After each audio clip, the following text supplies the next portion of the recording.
Yeah, man. Hey, it's Chef K and we're back. We're about to put together this Jamaican curry chicken and it's gonna blow you away. So here we go, right into it. We're gonna start with our bowl, okay? Now, I've already got some chicken that I've already quartered. I've actually I've also cut the breast in half. I've separated the legs from the thighs, etc., etc. So, let's just start by putting this in the bowl. Chicken. And I just love this because it's a rustic dish. Rustic meaning you don't really worry too much about the types of cuts. All right, so now we've got the fresh chicken already cut in the bowl, and now I'm about to add my crucial ingredients. In this dish, I have the most powerful ingredients ever known to man. We've got some chopped ginger, we've got some fresh thyme, we've got some chopped fresh garlic, we've got some sea salt, we've got some amazing curry. This curry is so fantastic, and we've got some chopped black pepper. Okay, so we're just gonna add these ingredients and some fresh thyme, and we're gonna add these ingredients straight into our bowl. The thyme is fine, you don't have to break it down because again, it's gonna stew, and during the stewing process and when it's done, you'll be able to pull the stems right out, okay? So here we go. We're getting all of these ingredients right inside the bowl, and I just love this. This is gonna have just a beautiful, vibrant color. The curry that I chose was actually Stone Mountain curry. You can find it at most specialty stores, and you can, use plenty of it. Actually, for this recipe, I used about 4 tablespoons. It may seem like a lot, but once it's stewing, it'll totally dissipate and the flavors will really balance out. Now we want to make sure we mix this very, very well, because the main thing is curry is a very pungent spice, but you have to let it attach itself to what it is it's going to be a part of. So I'm just making sure I mix this really good in the bowl. And also with this dish, you're gonna have to let it sit. It's crucial and very vital to the flavor of this dish for you to let it sit, if not overnight, at least 4 to 6 hours.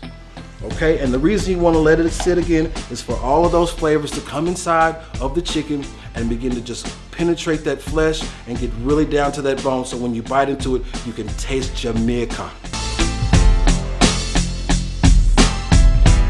All right, guys, now we're about to start cooking our curry chicken. All right, now I've got a really hot pot, okay? It's actually almost to the smoke point, because when you add the chicken, even though it's a stew, you wanna make sure that you get some caramelization or some color on the skin of the chicken. Now we have our chicken that's been marinated 6 hours, and now we're about ready to cook it. So you wanna be careful when you're adding the oil to the pan that you have all safety precautions in effect, so that no one gets hurt. About to add the oil to the pot, and you want to make sure that your pot is big enough to hold all its contents. You'll see on the website the contents and the recipe of how much you're going to use to cook. So make sure that your pot is ample enough size to hold all the contents. That's the peppers, the onions, and the potatoes. All right, we're going to go skin side down in this. And you don't want to crowd your pot, or you don't want to crowd your pan, because then you won't get that really good color on there.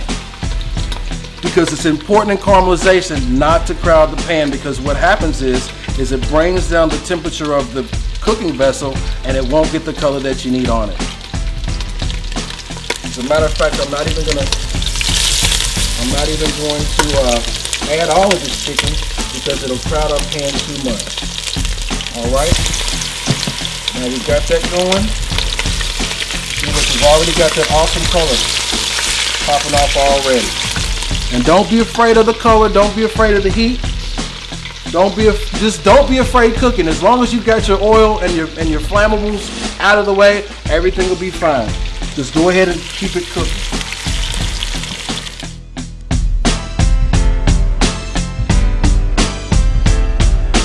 The crucial part of making this Jamaican curry is adding the peppers and the onions. Go ahead and add those onions right in. Those green peppers. Maybe a half cup of water, because what's going to happen is that water is actually going to help it deglaze. And what deglazing is the removal of the bits of flavor that have stuck to the bottom of the pan while you're cooking. Sometimes people may think it's overcooked or maybe even burnt stuff at the bottom of the pan, but that's not actually what it is. It's actually flavor that has just reduced and intensified, and now we want to extract that so that it goes into our dish.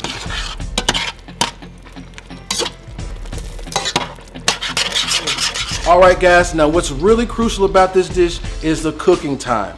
Okay, now most stews, you know, especially when you're not using a pressure cooker, will take at least 45 minutes, if not an hour and a half, to actually cook and stew. Okay?